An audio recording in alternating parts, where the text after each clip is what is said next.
Hello everyone, I am here to present a lecture on the topic metal ligand bonding in transition metal complexes. Today in this topic we will discuss limitations of valence bond theory, crystal field theory and its application, crystal field splitting of d orbitals in octahedral complexes as well as in tetrahedral complexes. So we will start with the limitations of valence bond theory. Valence bond theory is able to explain complex formation in a very simple manner, but it has following drawbacks.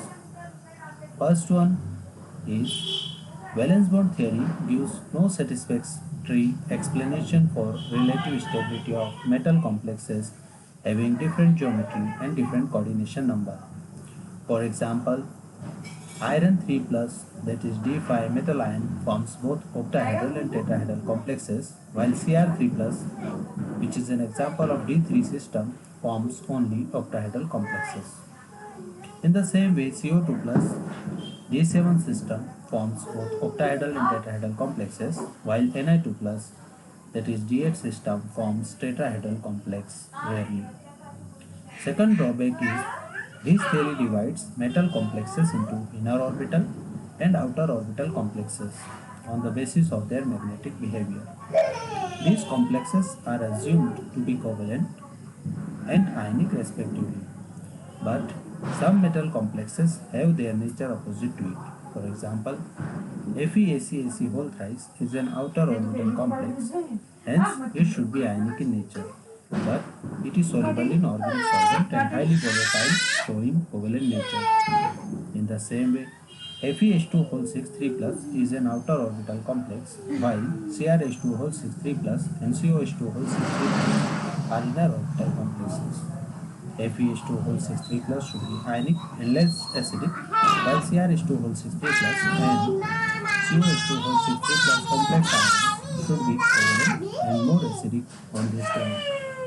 But acidic character of these complexes is found in the following order, that is CrH2 whole 6 3 plus is less acidic than FeH2 whole 6 3 plus, which is less acidic than COH2 whole 6 3 plus.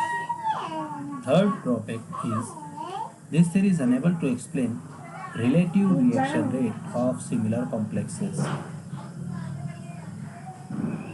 that is MnPHen whole rise 2 plus gets decomposed rapidly, while FePHen whole rise 2 plus slowly in acidic aqueous solution.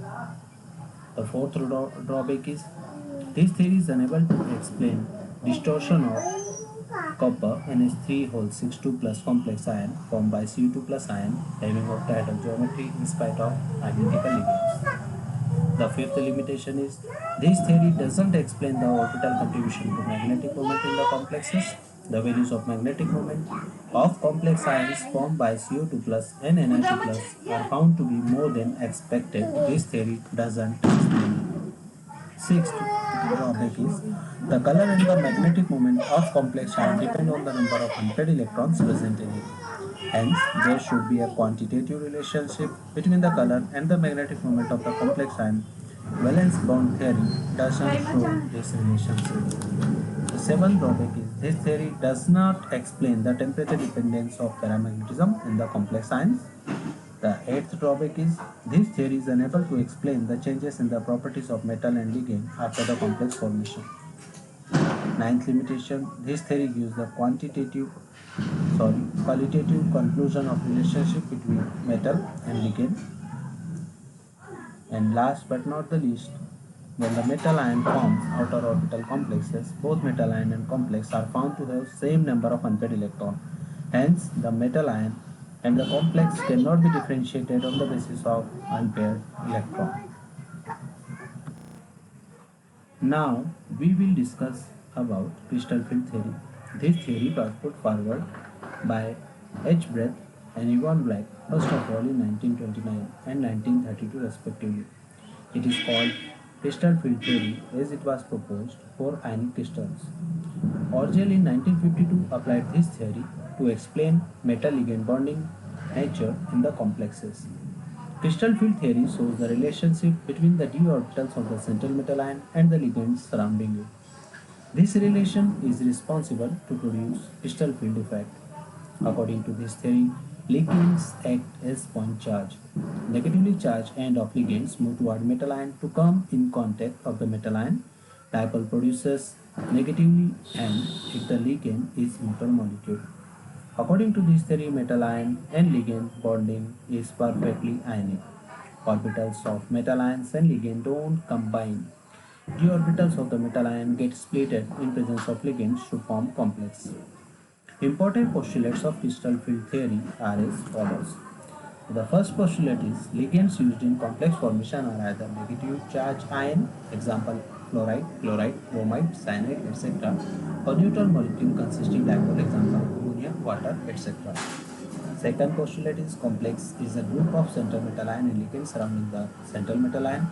Third postulate is at the time of formation of complex by metal ion and ligands, ligand act as point charge move toward the metal ion with a negative charge facing the metal ion.